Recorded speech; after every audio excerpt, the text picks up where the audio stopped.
Hola, ¿cómo están? Bienvenidos a este curso de Global Systems en el que hablaremos sobre la reforma del outsourcing recién publicada. Me presento, mi nombre es Alonso Javier Quechol Ruiz, contador público y asesor contable de Global Systems. Empezamos.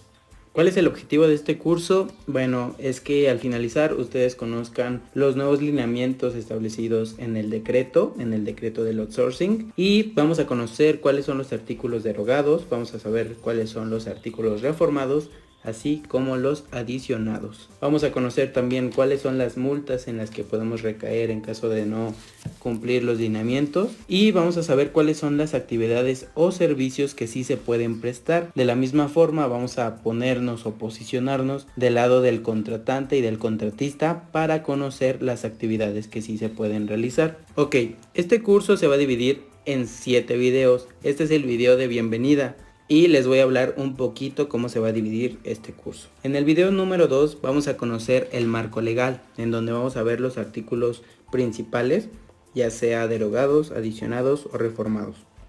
En el video número 2 vamos a ver lo que es la subcontratación y cómo queda establecida esta actividad.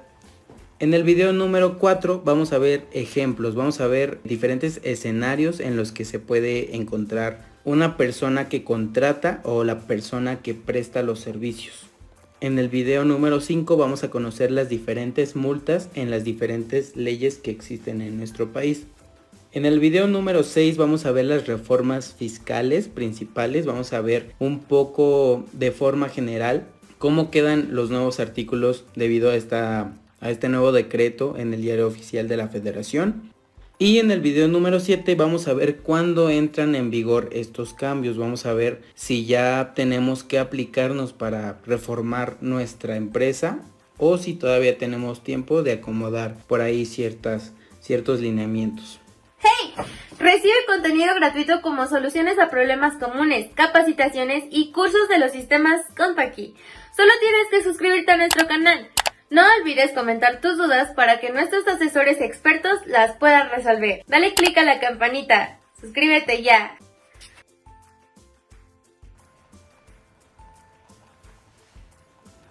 Hola, este es el video número 2 en el que hablaremos sobre el marco legal. Como habíamos hablado anteriormente, en este video vamos a hablar sobre los artículos reformados, artículos adicionados o artículos derogados. Empezamos con este video. Vamos a iniciar con la pregunta: ¿qué es el outsourcing?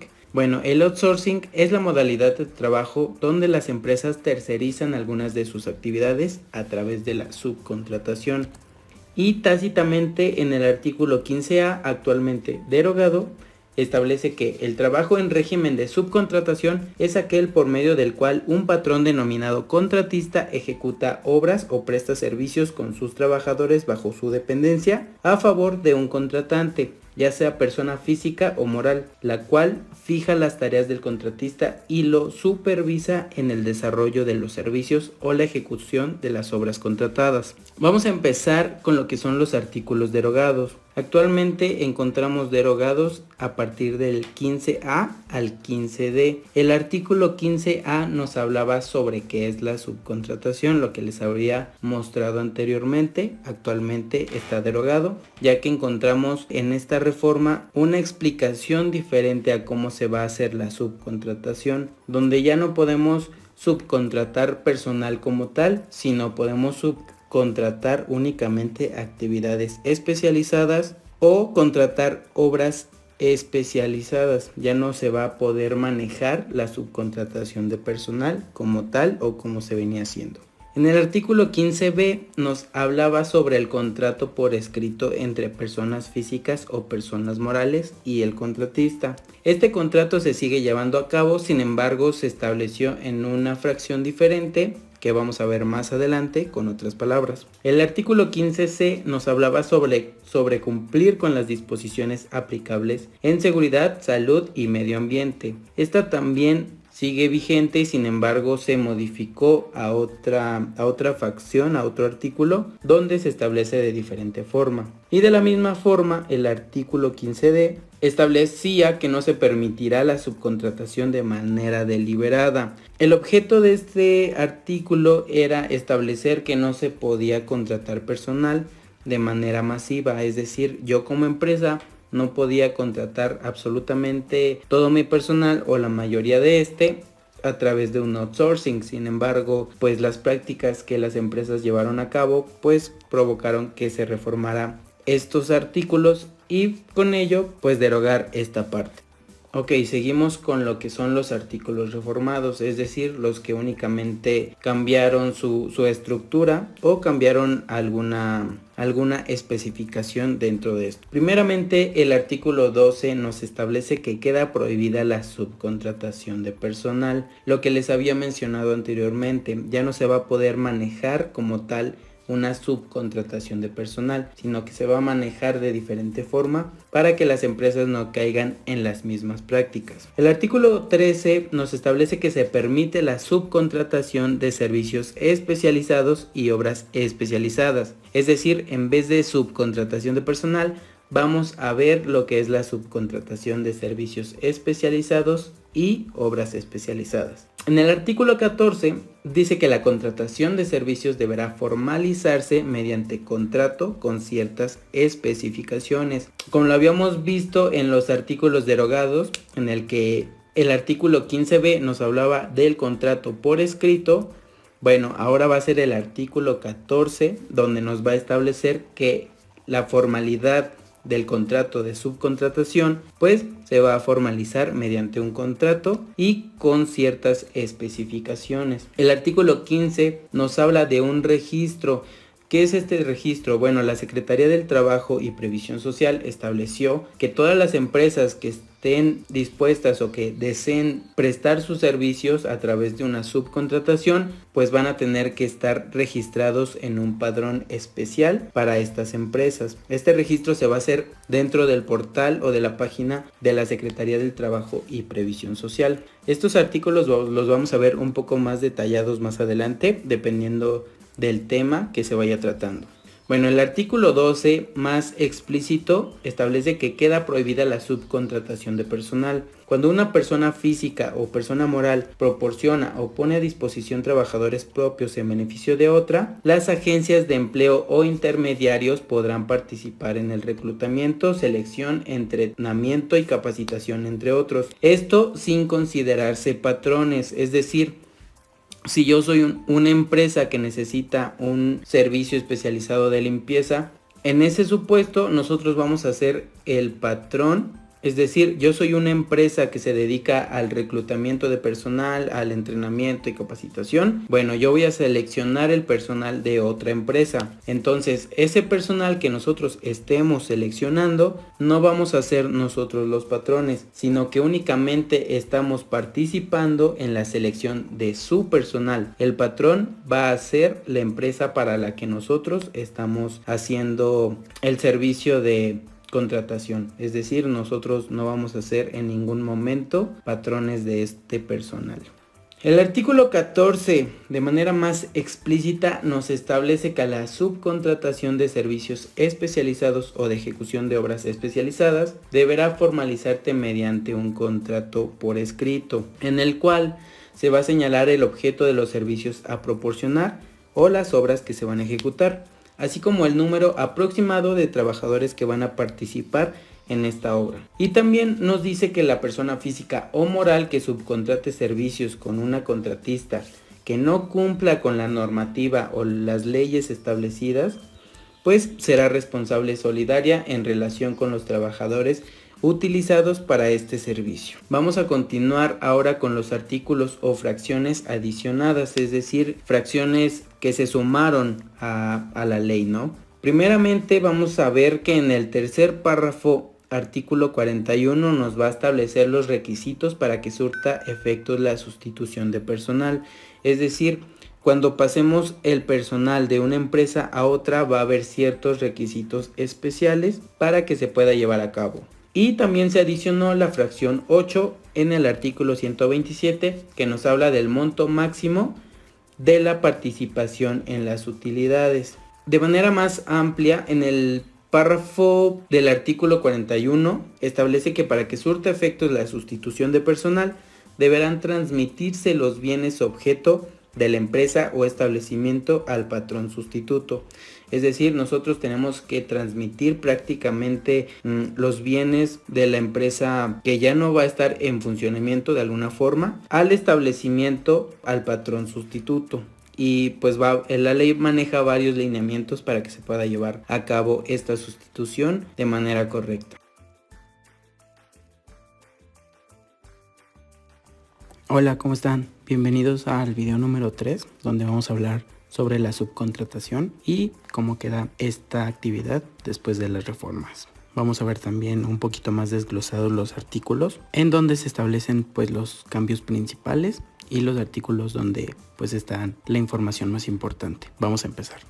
El primer artículo del que vamos a hablar es el artículo 13. Vamos a empezar con la pregunta, ¿cuál es la actividad que sí está permitida? Bueno, el artículo 13 nos dice que se permite la subcontratación únicamente de servicios especializados o de ejecución de obras especializadas. Estas son las actividades que sí se van a permitir, las actividades que la ley sí nos deja efectuar, que sí nos deja realizar, siempre y cuando no formen parte del objeto social ni de la actividad económica de la empresa, siempre que éste esté registrado en el padrón público. Este padrón público lo vimos en el artículo 15 de la Ley Federal del Trabajo en el video pasado.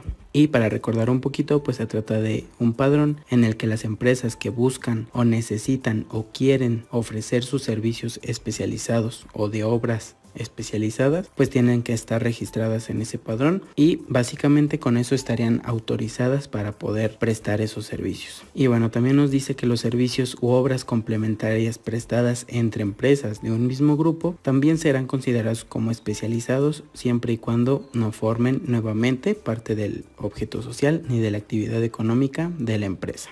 Entonces, entre empresas del mismo grupo se puede hacer la subcontratación de servicios especializados o de ejecución de obras especializadas. Sí es posible hacerlo y aplica lo mismo del primer párrafo, siempre y cuando no sean parte del objeto social ni de la misma actividad económica. Entonces, entre empresas se puede hacer este tipo de subcontratación sin ningún problema. Seguimos con lo que es el artículo 15, el cual nos habla sobre el padrón público y bueno, nos establece que las personas físicas o personas morales que proporcionen los servicios de subcontratación deberán contar con un registro ante la Secretaría del Trabajo y Previsión Social, que bueno, como lo vimos en el artículo pasado, que están prácticamente de la mano y relacionados, nos indica que para que las empresas puedan prestar sus servicios especializados deben estar previamente registrados ante la Secretaría del Trabajo y Previsión Social. La Secretaría cuenta con una página donde las empresas se pueden registrar, donde pueden hacer su registro para tener la autorización para ofrecer estos servicios. Y bueno, un requisito indispensable para que las empresas puedan obtener esta autorización es que deben acreditar estar al corriente en sus obligaciones fiscales y de seguridad social. Y también nos dice que este registro debe ser renovado cada 3 años. Cada 3 años las empresas deben renovar el permiso, es decir, el registro ante la Secretaría para poder continuar laborando sin ningún inconveniente.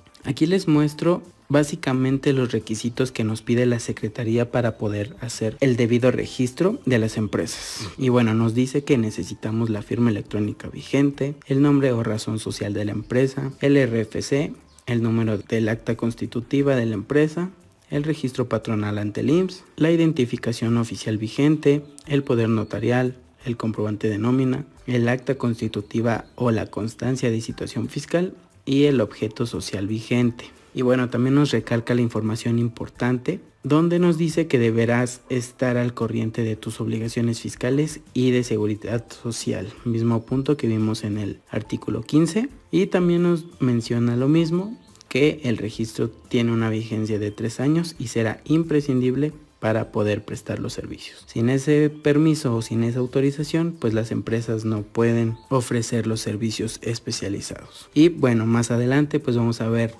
las consecuencias o las multas en las que podemos caer cuando no cumplimos con esta normatividad. Ahora, una fracción que se adicionó al artículo 127 en referencia a la modificación en el reparto de utilidades dice lo siguiente: el monto de la participación de las utilidades tendrá como límite máximo 3 meses del salario del trabajador o el promedio de la participación recibida en los últimos 3 años. Esta información es un poquito confusa, ya que hay personas que han llegado a pensar que lo que van a percibir de utilidades va a ser lo equivalente a 3 meses del salario del trabajador. Sin embargo, esta información es incorrecta, ya que lo que nos dice esta fracción es que se va a tener 2 opciones para un límite en el importe del reparto de utilidades. El primero va a ser del importe equivalente a 3 meses del salario del trabajador, y la segunda opción es un promedio de lo que percibió en los últimos 3 años. Es decir, estas 2 opciones van a ser el límite de lo que puede percibir el trabajador. Sin embargo, el cálculo es completamente lo mismo. No va a cambiar la forma de hacer el cálculo. Únicamente la ley nos está otorgando 2 límites máximos. Y bueno, en la página de la Secretaría del Trabajo y Previsión Social también viene una imagen informativa donde nos dice prácticamente lo mismo del artículo. Dice que hasta 90 días o el promedio de los últimos 3 años, lo que resulte más favorable al trabajador. Y pues nos viene como una proyección, un ejemplo de lo que puede percibir o cómo mejoraría esta adición al artículo 127, donde dice que el promedio de días pagados en una situación pues actual, una situación que esté pasando anteriormente, antes de esta fracción adicionada, dice que el monto pagado por trabajador aproximadamente era de 7,301. Sin embargo, con la propuesta de esta fracción, el promedio de días pagados va a ser de 57, percibiendo un importe por 18,557. Entonces, según esto, va a incrementar 2.6 veces ese importe, con un porcentaje del 154% más. Y bueno, también les proporcionó los links a los documentos imprescindibles que vimos a lo largo de este video, lo que es el decreto en el Diario Oficial de la Federación y la Ley Federal del Trabajo, donde están los cambios principales y donde están los artículos que nos dicen más claramente los cambios que se tuvo. Hola, bienvenidos al video número 4, donde vamos a ver algunos ejemplos sobre el outsourcing y vamos a verificar que las prácticas que se están haciendo en algunas empresas pues sean las correctas. Vamos a verlo desde la perspectiva de una persona que quiere contratar y de la persona que está ofreciendo algún servicio especializado. Vamos al video. El primer escenario que vamos a revisar es sobre una empresa reclutadora. Como bien sabemos, estas empresas se dedican a seleccionar, a capacitar y a reclutar personal para otra empresa. Es decir, una empresa contrata mis servicios como empresa reclutadora y yo elijo al personal de acuerdo a las características y capacidades que tú me solicitaste buscar. Entonces ya encontré el personal que yo consideré adecuado para tu empresa, entonces los mando contigo. Y hasta ahí todo bien, todo correcto. Sin embargo, la práctica inadecuada era que yo era el patrón de esos trabajadores. Eso es lo que estaba mal, porque entonces la empresa que me contrató pues no se deslindó completamente de mis servicios, ya que yo de alguna forma pues seguía siendo el patrón de esos empleados que yo seleccioné para ti. Entonces eso es lo que se busca erradicar, que este tipo de empresas pues no tengan la figura de un patrón para esos trabajadores que está reclutando para otra empresa. Entonces, ¿cómo queda esta práctica? Lo correcto es que yo seleccione ese personal, les digo, ahí está su patrón. La práctica correcta es que yo como empresa reclutadora selecciono, capacito o recluto al personal que otra empresa me solicitó a mí, y entonces yo paso esos empleados seleccionados a la empresa que me contrató y yo me deslindo completamente. Entonces la empresa que me contrató pues es patrón de esos empleados. Esa es la práctica correcta que nos establece la ley. Segundo escenario, yo soy una agencia de autos. Obviamente me dedico a vender y a comprar autos. Entonces, si yo necesito darle mantenimiento a mi agencia porque está desgastada la fachada, ¿cómo es una práctica de outsourcing? Es decir, ¿qué servicios yo debería contratar para que sea un outsourcing correcto? Lo que yo tendría que hacer es ir a buscar una empresa que se especialice en mantenimiento. Entonces yo lo que estaría haciendo sería contratar un servicio especializado para realizarme una tarea a la que yo no me dedico, porque yo vendo autos. Entonces al contratar una actividad que no se relaciona absolutamente con mi actividad, es un outsourcing correcto. Lo que estaba incorrecto anteriormente, pues es que si yo fuera de algún tipo de mantenimiento. La práctica incorrecta era que si yo me dedicaba de alguna forma al mantenimiento y contrato personal de otra empresa que también se dedica al mantenimiento, entonces estamos subcontratando personal. Eso es lo que no está permitido, lo que no establece la ley, y por eso nos especifican en los artículos que lo que se va a hacer a partir de hoy es contratar servicios especializados siempre y cuando no estén relacionados con nuestra actividad. Entonces, ese es el segundo escenario. Vamos a pasar al tercero, donde vemos el ejemplo de un consultorio. Entonces, yo tengo un consultorio y necesito unos muebles. Evidentemente, pues yo no me dedico a hacer muebles, yo no me dedico a fabricar muebles. Entonces, yo necesito contratar una obra especializada. Ahora, en este escenario se pueden hacer las dos vertientes. Se puede contratar una obra especializada o se puede contratar un servicio especializado. ¿Cómo sería una obra especializada? Bueno, si yo voy a una carpintería que evidentemente se especializa en hacer muebles y le digo al encargado, al dueño, que ponga a mi disposición 3 carpinteros para que me hagan unos muebles a la medida que yo necesito, entonces yo estaría contratando una obra especializada, porque yo no me dedico a hacer muebles. Yo tengo un consultorio, soy doctor, soy dentista, lo que sea, pero tengo un consultorio, entonces yo no me dedico a hacer muebles. Estoy contratando una obra especializada porque van a poner carpinteros a mi disposición para que me ejecuten una obra que necesito, siempre y cuando se encuentre registrado en el padrón establecido por la Secretaría de Trabajo y Previsión Social. Es un requisito indispensable para que se ejecute correctamente el outsourcing, para que yo me pueda certificar, para que yo esté seguro de que el servicio que yo voy a pagar, que yo voy a contratar, sea de la manera correcta. Bueno, verifico nada más, le pregunto al carpintero si está registrado correctamente ante este padrón para que se pueda ejecutar el contrato de manera correcta. Vamos a ver otro ejemplo donde yo tengo una empresa que se dedica a las ventas. Vendo productos, vendo X productos. Y no tengo un contador. ¿Puedo contratar un servicio de contabilidad? Yo me dedico a las ventas. Yo no me dedico a llevar contabilidades, yo no me dedico a hacer estados financieros, no me dedico a hacer auditorías, no me dedico a calcular nóminas. Entonces puedo contratar un servicio de contabilidad pese a que yo me dedico a las ventas y de alguna forma está relacionada o van de la mano esas dos actividades. Pues la respuesta es sí, yo puedo contratar un servicio de contabilidad porque es un servicio especializado y es en base a mi actividad. O sea, no está relacionado, no es del mismo giro, sí se relacionan en cuestiones contables. Sin embargo, la actividad que yo estoy realizando no tiene nada que ver con ofrecer un servicio de contabilidad. Entonces puedo contratar un servicio de este tipo sin ningún problema. Nuevamente con la recomendación de verificar que esta persona física o persona moral esté debidamente registrado en el padrón. Y por último, vamos a ver el ejemplo de un despacho contable. Esto pasa muy comúnmente, ya que yo teniendo un despacho contable, vamos a poner dos escenarios. Yo necesito personal, acabo de poner mi despacho contable. Necesito personal, necesito en primer lugar pues auxiliares contables. Y también necesito un personal de limpieza que se encargue de toda esa labor.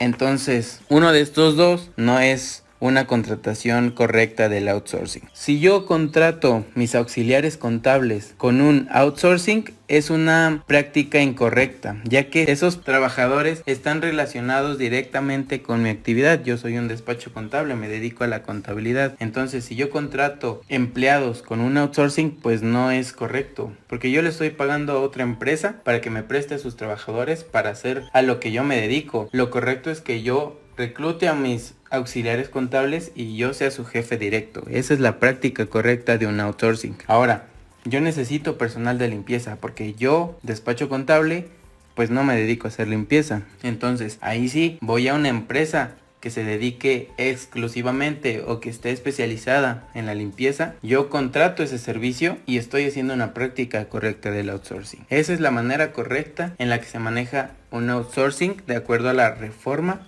que se acaba de publicar. Básicamente, si yo necesito personal o necesito una obra específica, lo puedo hacer, lo puedo contratar, siempre y cuando no sea directamente o no sea con empresas que estén relacionadas directamente con lo que yo estoy haciendo o a la actividad que yo me dedico. Si es algo independiente de lo que yo hago, entonces sí se considera un outsourcing y sí es una práctica correcta. Si yo contrato un personal para que haga actividades que yo como empresa estoy haciendo, entonces no es outsourcing, no es la práctica correcta y pues podemos caer en multas que la verdad son bastante altas y pues que realmente no vale la pena, ¿no? Muchas veces este tipo de empresas buscaban contratar mediante outsourcing porque pues les sale de alguna forma más accesible en cuestión de salarios, de pagos, de prestaciones. Sin embargo, pues la ley es muy clara y aunque muchas veces lo que se busca es encontrar lagunas para beneficio de las empresas, lo ideal es apegarnos a la ley y no buscarle caer en prácticas incorrectas y pues que nos multen, ya que hay empresas que han llegado a quebrar por las multas que reciben. Entonces, la recomendación es que si tú como empresa necesitas un servicio especializado, vayas con un outsourcing que esté debidamente registrado en el padrón de la Secretaría del Trabajo y Previsión Social y contratar sin ningún problema ese servicio u obra especializada. Y si necesitas personal para tu actividad diaria, para el servicio que tú ofreces, no vayas con un outsourcing y recluta tú tu personal de acuerdo a tus necesidades y encárgate de esos trabajadores que dependen directamente de ti. Esa es la recomendación que yo les puedo dar. Hola, bienvenidos al video número 5, donde vamos a hablar las multas en caso de que las empresas pues no se apeguen a la ley y caigan en prácticas incorrectas. Vamos al video. El primer artículo que nos va a hablar sobre multas es el artículo 1004A, donde dice que el patrón que no permita la inspección y vigilancia que ordene la autoridad se le notificará para que comparezca a exhibir la información requerida y en caso de que no se permita esta inspección, que no permitan el desahogo de la orden que mandó la autoridad, pues se hará acreedor de una multa de 250 a 5,000 veces la UMA. Recordemos que la UMA vale en este momento 89.62 pesos. Entonces, ¿cuánto tendría que pagar una empresa que reciba una multa de 250 UMAs, que es lo mínimo? Son 22,405 pesos. Ahora, lo máximo que puede recibir de multa una empresa es lo equivalente a 5,000 UMAs, que en pesos son 448,100 pesos. Entonces, lo mínimo que va a pagar una empresa en caso de que no permita la inspección y la vigilancia de las actividades o la actividad que está realizando, en caso de que no se permita el desahogo de esa inspección, la empresa mínimo tiene que pagar 22,000 pesos aproximadamente y máximo va a pagar casi medio millón de pesos. Eso es lo que nos habla el artículo 1004A. En cuanto al artículo 1004C, que nos dice que a quien realice subcontratación, es decir, la práctica incorrecta, contratar personas para que hagan actividades o tareas relacionadas con mi actividad principal, así como las personas físicas o personas morales que presten servicios de subcontratación sin estar registrados en el padrón correspondiente, va a recibir una multa de 2,000 a 50,000 veces la UMA. Entonces, mínimo por hacer una práctica incorrecta de subcontratación de personal va a ser de 179,240. Y lo máximo que va a pagar una empresa,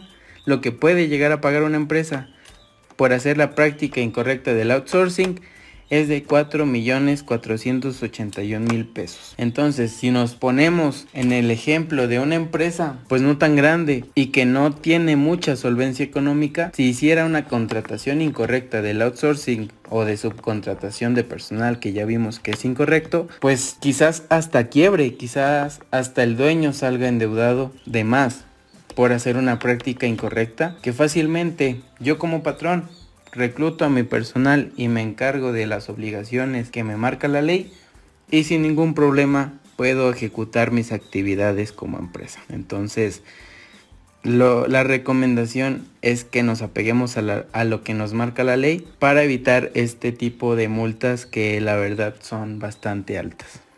Ahora, la ley del IMSS también nos habla de multas. En el artículo 304b, en su fracción cuarta, nos habla de una multa en caso de incumplimiento, equivalente al importe de 20 a 350 veces una UMA.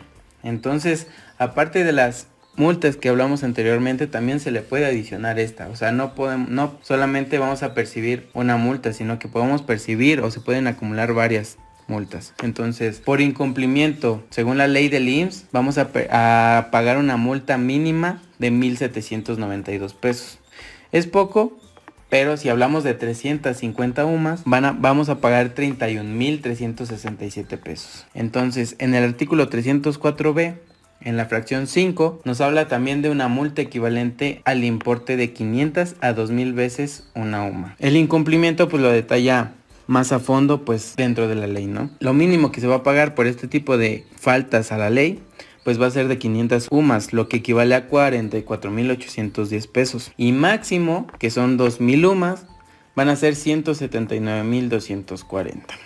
Ahora, por parte del Código Fiscal de la Federación, en la fracción del artículo 82, nos dice que vamos a pagar de 150,000 a 300,000 pesos por no cumplir con nuestra obligación de entregar información. Entonces, si yo como empresa no cumplo con entregar la información que la autoridad me solicite, puedo pagar de 150,000 a 300,000 pesos. Esto en el Código Fiscal de la Federación, en el artículo 82.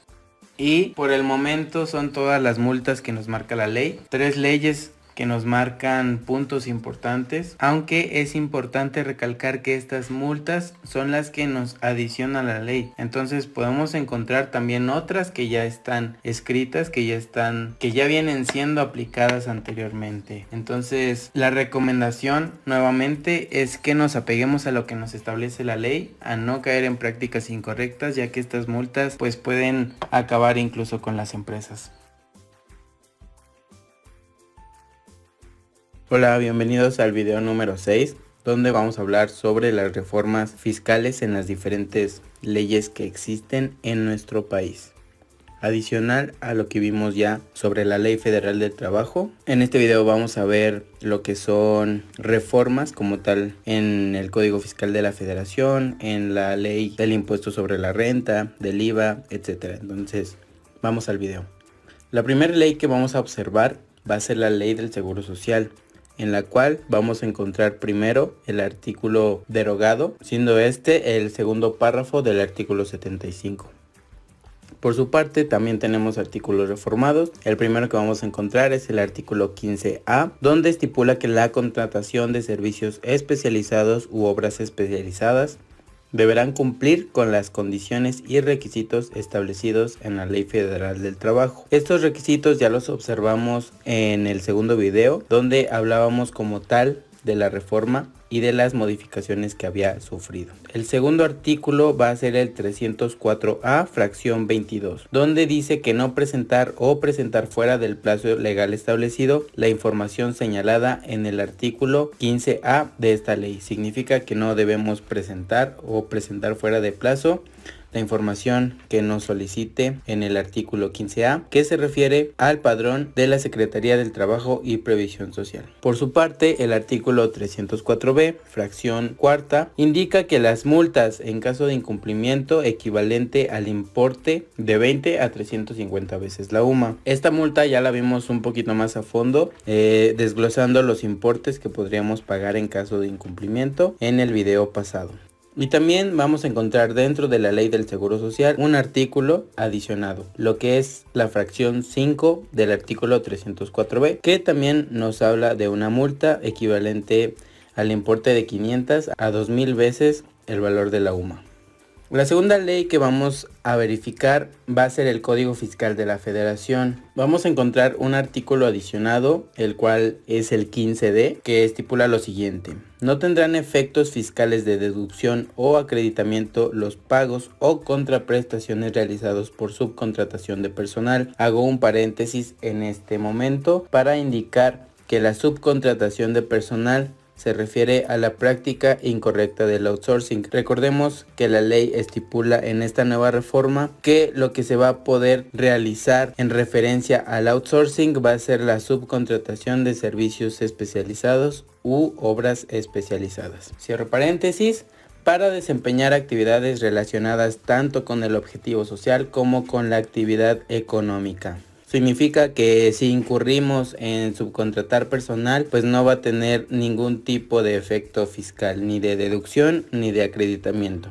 Y por su parte también nos va a indicar lo que sí tendrá efectos fiscales de deducción o acreditamiento, mismos que van a ser los pagos o contraprestaciones por subcontratación de servicios especializados u obras especializadas, punto que les tocaba anteriormente en el párrafo anterior, siempre y cuando no formen parte del objeto y actividad económica del contratante. El siguiente artículo adicionado es la fracción 16 del artículo 26, mismo que establece lo siguiente: las personas físicas o personas morales que reciban servicios o contraten obras por las contribuciones que se hubiera causado a cargo de los trabajadores con los que preste el servicio. ¿Qué nos quiere decir esta fracción adicionada? Nos va a indicar que van a ser responsables solidarios con los contribuyentes las personas físicas o morales que reciban servicios o contraten obras por impuestos, más específicamente hablando del ISR, tratándose de los trabajadores con los que se realizó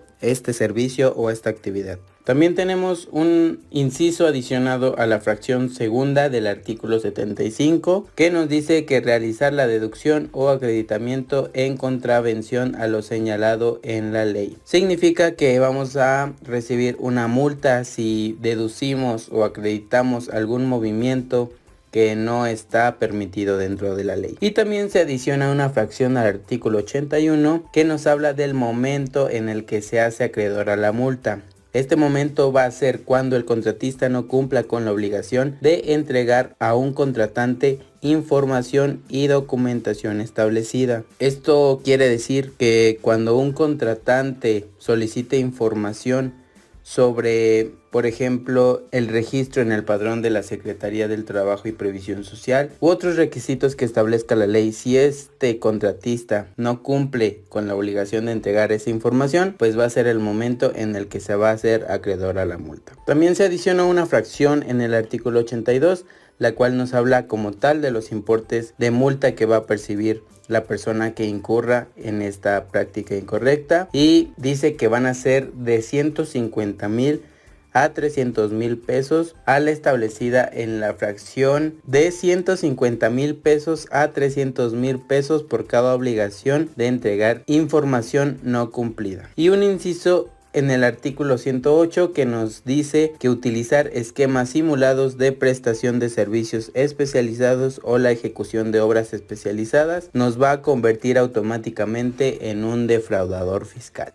Ok, ahora vamos a pasar a lo que es la ley del impuesto sobre la renta y vamos a encontrar primeramente un artículo adicionado, el cual es la fracción 5 del artículo 27 en su tercer párrafo. Establece los requisitos de las deducciones. Establece lo siguiente: el contratante deberá verificar cuando se efectúe el pago de la contraprestación lo siguiente.